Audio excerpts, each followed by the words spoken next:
ప్రేమిస్తుందని చెప్పడానికి సిగ్గులేదు?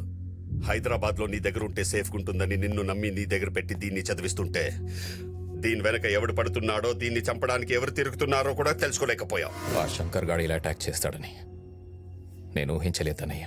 Face to face వచ్చి అటాక్ చేయడానికి వాడు చేసేది యుద్ధం కాదు. శత్రువు ఎప్పుడు ఎలా వస్తాడో అని ముందే ఊహించాలి. ఇది ప్రమాదంలో ఉందని తెలిసింది కాబట్టి చెప్పాను. ఇప్పుడు ఇది ప్రేమలో ఉంది. ఎలా ఆపుతాం? అన్నయ్య, నేను అక్కలా కాదు. నీకు చెప్పకుండా పెళ్లి చేసుకుందాం అనుకోలేదు. నువ్వు మాట్లాడుకో. పెద్దదాన్ని భరత్కిచ్చి పెళ్లి చేస్తానని మాటిచ్చా, అవ్వలేదు. ఇప్పుడు దీన్ని భరత్కిచ్చి పెళ్లి చేసి ఇచ్చిన మాట పోయిన పరువు రెండు నిలబెడతా. పదా. సత్య, దీన్ని ప్రేమించినోడు దీన్ని మనసులో ఉన్నా పర్వాలేదు, భూమి మీద మాత్రం ఉండకూడదు. వాణ్ణి చంపాకే వరంగల్లో అడుగు పెడతాను.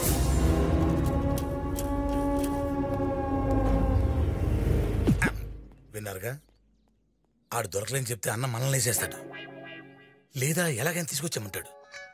అసలే ఎండాకాలం, మనం తిరిగి సావలేము. అందుకే వాడిని వేసేసామని చూద్దాం. అన్నా, మన చెల్లెల్ని ప్రేమించడాన్ని వేసేసామన్నా. అవునన్నా. శబాష్ అన్నా, అమ్ముల్ని ప్రేమించినోడితో ఇక బాబ్జీ అనగా టెన్షనే లేదు. బాబ్జీ అనగా టెన్షన్ వాడితో కాదు, వేరే వాడున్నాడు. వేరేవాడా? శంకర్ గాడు మనకి శత్రువు అని తెలిసి వాడితో చేతులు కలిపి అమ్ముల్ని చంపడానికి ప్లాన్ చేయించాడు. ఎవడన్నా? వరంగల్ కేశవరెడ్డి.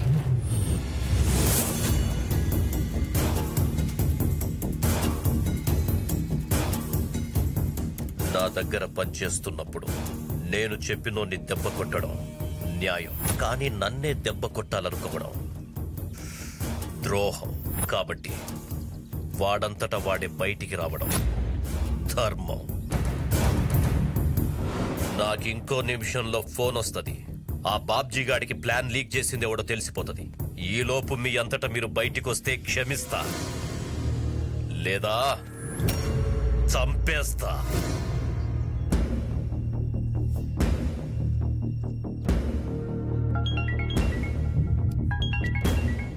అన్నా,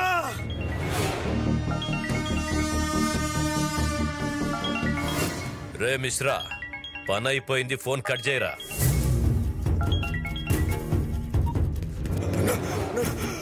క్షమించన్నా, క్షమించన్నా, తప్పైపోయిందన్నా. ఇంకెప్పుడు ఇలా జరుగుతుందా? నా ఇంట్లో ఫుడ్ తిని వానింటికి కాపలా కాస్తావురా? క్షమించన్నా. రేయ్, నా ఇంటి చుట్టూ కాంపౌండ్ వాళ్ళు, నా చుట్టూ నా వాళ్ళు స్ట్రాంగ్ గా ఉండాలే. కాల్చుకో.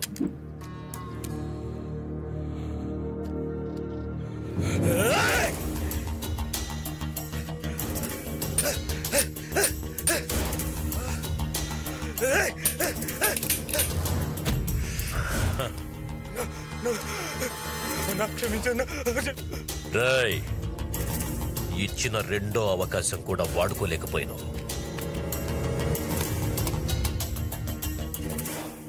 Last chance. కాల్చుకో, కాల్చుకో.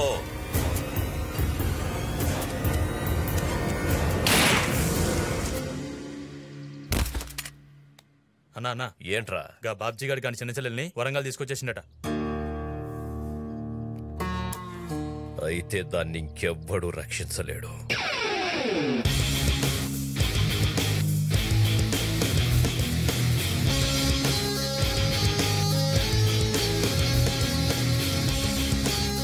వెంకీ, హాయ్. ఎరా, ఎలా ఉన్నారు? బానే ఉన్నాం. ఒరేయ్, ఆ బాబ్జీ గారి పెద్ద చెల్లెని పెళ్లి చేయడానికి వరంగల్ వదిలి వెళ్ళిపోయావా? మళ్ళీ వాళ్ళ చిన్న చెల్లెని పెళ్లి చేసుకోవడానికి తిరిగి వచ్చావా? నీ పర్పస్ ఏంట్రా?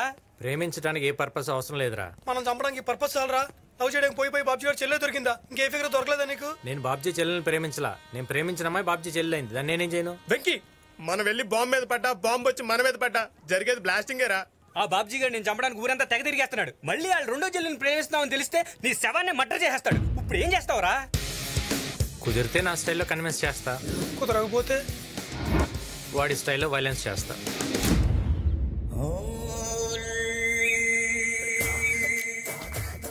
నా గురించి నీకు ఎలా తెలుసు? లక్ష్మీ విలాస్ క్లబ్ లో ప్యాక్ ఆడుతున్నాను నీకు ఎవరు చెప్పారు? నీ కొడుకే.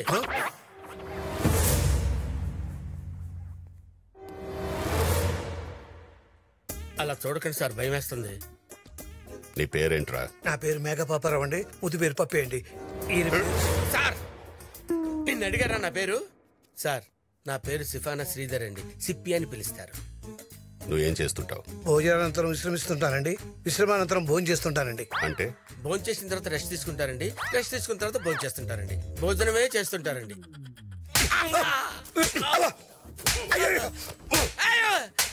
రేయ్, నీ కొడుకు ఎక్కడున్నాడు చెప్పరా? మర్యాదగా చెప్పు, నీ కొడుకు ఎక్కడున్నాడు? హైదరాబాద్ లో ఉన్నాడని తెలిసింది కానీ ఎక్కడున్నాడో తెలియదు సార్. మీకు దొరికితే చంపేస్తారని భయంతో ఓనమాలు దిద్దించింది చేత్తోనే. వాడి ఆనమాలు లేకుండా వాడి ఫోటోలన్నీ తగలబెట్టేశారు సార్. అంటే వాడెక్కడున్నాడో చెప్పవన్నమాట. ప్రమాణ పూర్తిగా వాడు ఎక్కడున్నాడో మాకు తెలియదు సార్.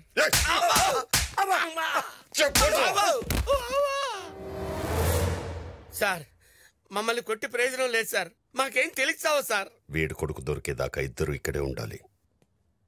అన్నా గా మినిస్టర్ ఇంట్లో ఫంక్షన్ కి టైం అవుతుంది.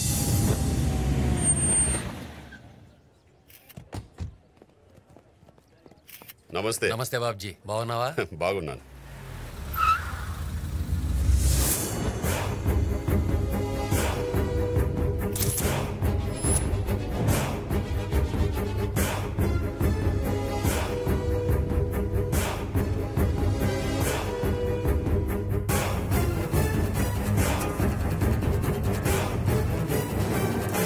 రేయ్, అమ్మాయి చుట్టూ ఇంతమంది ఉండగా మాట్లాడడం కష్టమేమోరా.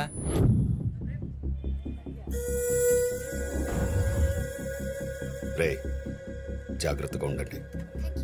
ఎవడన్నా ఎక్స్ట్రాల్ చేస్తే లేపేస్తామన్నా. Smile please. మేడం మిమ్మల్ని స్మైల్ ప్లీజ్. మేడం ఒకసారి కెమెరా చూస్తే మీకే స్మైల్ వస్తుంది.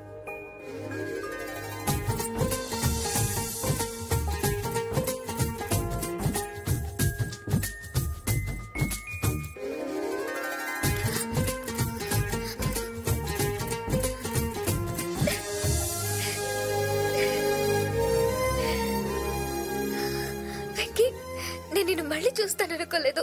ఆ రోజు నేను వచ్చేసరికి మీ అన్నయ్య నేను తీసుకెళ్లిపోయాడు. నువ్వు ఇక్కడికి ఎలా వచ్చా? ఇది మా ఊరే. అవును, ఆ రోజు హైదరాబాద్లో నేను చంపడానికి ఎందుకు ట్రై చేశారు? అసలు ఎవరు వాళ్ళు? నీకు ఈ ఊర్లో కేశవరెడ్డి తెలుసా? తెలుసు, ఈ ఫంక్షన్కి వచ్చాడు కదా. నన్ను చంపాలనుకుంది అతనే. ఎందుకు? ఆ కేశవరెడ్డి మా అన్నయ్య బద్ద శత్రువులు. వాళ్ళ ఫ్యామిలీకి మా ఫ్యామిలీకి ఎన్నో ఏళ్లుగా గొడవలు జరుగుతున్నాయి. ఒకరోజు ఊరందరితో కలిసి ఆ కేశవరెడ్డి తన చెల్లెలతో పాటు మా ఇంటికొచ్చాడు.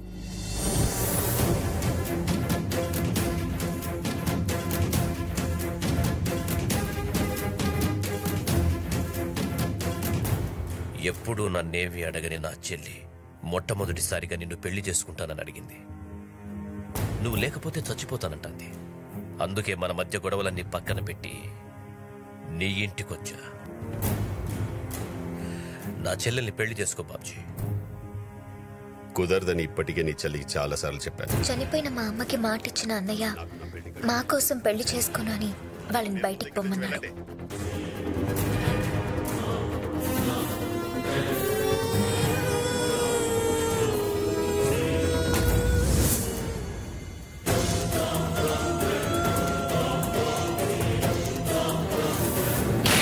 అవమానం భరించలేని ఆ కేశవరెడ్డి చెల్లి ఆత్మహత్య చేసుకుంది. రే బాబ్జీ, ఏ చెల్లెళ్ల కోసం నా చెల్లెల్ని నాకు కాకుండా చేశావో ఆ చెల్లెళ్ళ జీవితం నాశనం చేసేదాకా వదలండ్రా. అప్పటి నుంచి మా అన్నయ్య పెళ్లి చేసుకోకుండా మమ్మల్ని ఎంతో ప్రేమగా పెంచాడు. కానీ మా అక్క ఇవేవీ ఆలోచించకుండా ఎవరితోనో వెళ్ళిపోయింది. అందుకే మమ్మల్ని వదిలి వెళ్ళిపోయిన మా అక్క మీద కన్నా దాన్ని తీసుకెళ్లి పెళ్లి చేసినోడి మీదే మా అన్నయ్యకి కోపం ఎక్కువ.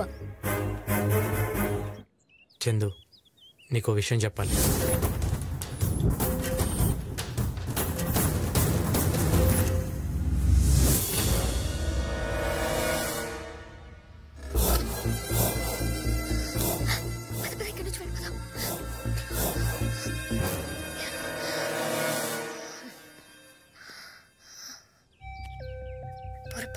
అయిపోయింది. నీకు తెలియకుండా నువ్వు చాలా పెద్ద తప్పు చేసావు వెంకీ. అక్కని తీసుకెళ్లి పెళ్లి చేసింది నువ్వే అని మా అన్నయ్యకి తెలిస్తే మన లవ్ని యాక్సెప్ట్ చేయడు. మా అన్నయ్యని కాదని నిన్ను చేసుకోలేను వెంకీ. మా అన్నయ్య మా కోసం తన లైఫ్ అంతా సాక్రిఫైస్ చేశాడు. మా అక్క చేసిన పనికి ఊర్లో మా పరువు అంతా పోయింది. మళ్ళీ ఆ తప్పు నేను చేయలేను. నువ్వు కరెక్టే చందు. ఒక చెల్లెలుగా నువ్వేం చెప్పాలో అది చెప్పావు. ఒక లవ్వర్గా నేనేం చేయాలో అది చేస్తా.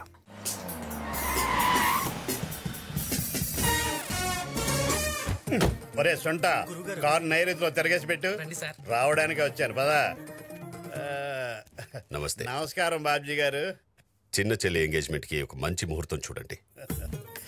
అప్పట్లో నన్ను అవాయిడ్ చేసి జోగే శాస్త్రిని కన్సల్ట్ చేశారు. అది ఇన్సల్ట్ అయ్యేసరికి మళ్ళీ నన్ను ప్రిఫర్ చేస్తున్నారు. ఏమై కరెక్ట్? అలాంటిదేం లేదు. ఆ టైంలో మీరు ఊళ్ళో లేకపోయేసరికి. చూడండి బాబ్జీ గారు, దాహం వేస్తే మంచినీళ్ళు లేవని ఫినాయిల్ తాగేయకూడదు, డేంజర్.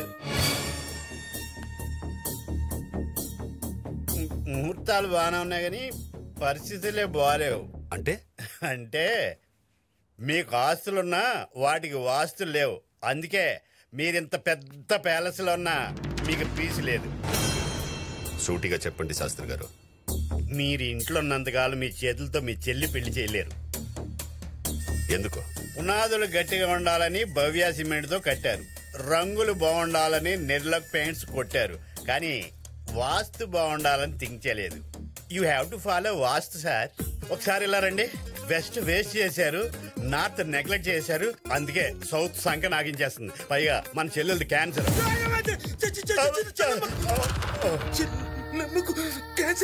అదే మీ పేరేంటండి? బంటి. ఎలుగు మర్చిపోయినట్టున్నారు. ఎలుగు బంటి గారు, అదే క్యాన్సర్ అంటే రోగం కాదండి, కర్కాటక రాశి. రాశా? ఆ రాశి ప్రకారం చూసుకుంటే మీ చెల్లెలు ఈ పాటికే ప్రేమలో పడి ఉంటుంది. అవును. అది వయసు ప్రాబ్లం కాదు, వాస్తు ప్రాబ్లం. ఇప్పుడేం చేయాలో చెప్పండి. మీరు మంచి వాస్తున్న ఇంట్లోకి షిఫ్ట్ అవ్వాలి. ఆ ఇల్లు ఎలా ఉండాలంటే, ఆ ఇంటి ముందు ఈశాన్యంలో బ్లూ కలర్ స్విమ్మింగ్ పూల్ ఉండాలి, పెద్ద పెద్ద డోర్స్ తో ఎంట్రీ ఉండాలి. ఎంటర్ అవగానే right side left side steps ఉండాలి. ఇన్ని చెప్పినోనిగా ఇల్లు ఏంటో నువ్వే చెప్పొచ్చు కదా సార్. మీ బ్యాడ్కి సగం కారణం వీడే. ఇదిగో బరువు ఎక్కువ ఉంది, ఈ నీశాన్లో తిరగనివ్వకండి. వస్తా. రే, అలాంటి ఇల్లు వరంగల్ ఎక్కడుందో వెతకండ్రా. ఫస్ట్ షాట్ కి రెడ్ పడింది. తేడా వస్తే నాకు బ్లడ్ పడుద్ది. ఏమైంది నాయన శాస్త్రి గారు? నువ్వు నానో ఇచ్చినప్పుడే నేను నోను అని ఉంటే ఈ టెన్షన్ ఉండేది కాదు. కూల్ నానోజీ, కూల్. నేను కూల్ గానే ఉన్నాను, కానీ ఆ బాబ్జీ గడే క్రూయల్ గా ఉన్నాడు. నీకెందుకు నానోజీ, నేను చూసుకుంటా కదా. ఏం చూసుకుంటావు?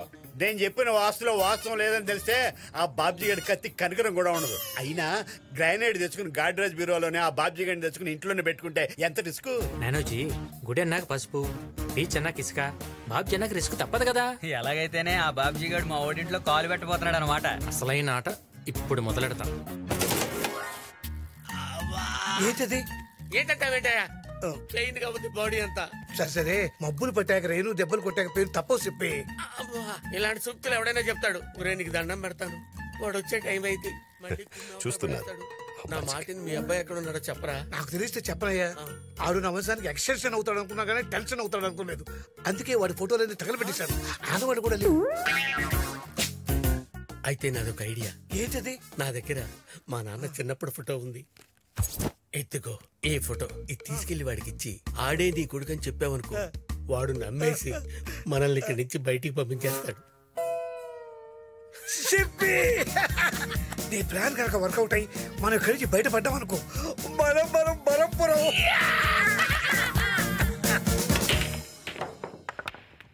బడే కొట్టినావన్నా.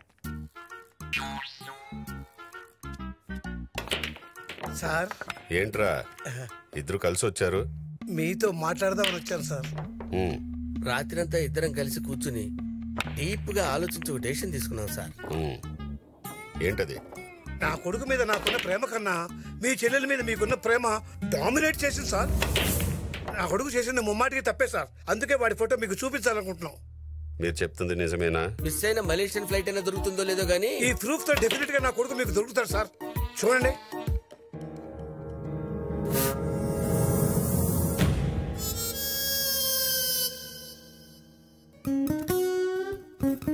నీ కొడుకేంట్రా వీళ్ళ ఉన్నాడు? అంటే సార్ చార్మినార్ కి 4 స్తంభాలు ఉంటాయి, తాజ్ మహల్ కి 4 స్తంభాలు ఉంటాయి. తాజ్ మహల్ చార్మినార్ అవ్వదు కదా సార్. కరెక్టే. మీరు చేసిన ఈ సహాయానికి ఏమిచ్చి రుణం తీర్చుకోవాలో తెలియట్లేదురా. మిమ్మల్ని వదిలేస్తున్నా, పోండి. సార్ ఇన్నాళ్ళు మీ ఇంట్లో కూర్చుని మీరు పెట్టిన బిర్యానీ తిన్న తర్వాత ఎందుకో ఈ ఇల్లు వదిలిపెట్టి వెళ్ళబుద్ధి కావట్లేదు. అదేంటి పప్పి, సినిమా బాగుంది కదా అని సినిమా అయిపోయిన తర్వాత కూడా సినిమా హాల్లోనే కూర్చుంటావా? వెళ్ళమంటున్నారు కదా సారు. రే, మిమ్మల్ని చూస్తుంటే ముచ్చటేస్తుందిరా. ఈ రోజు నుంచి మనం బరం పురం. సార్ మొత్తం వినేశారా సార్? ఇంకోసారి ఇలాంటి పిచ్చి పిచ్చి వేషాలు వేసి ఎస్కేప్ అవ్వాలని చూస్తే చెప్పింది అర్థమైందా? అలాంటే వెళ్తానా సార్?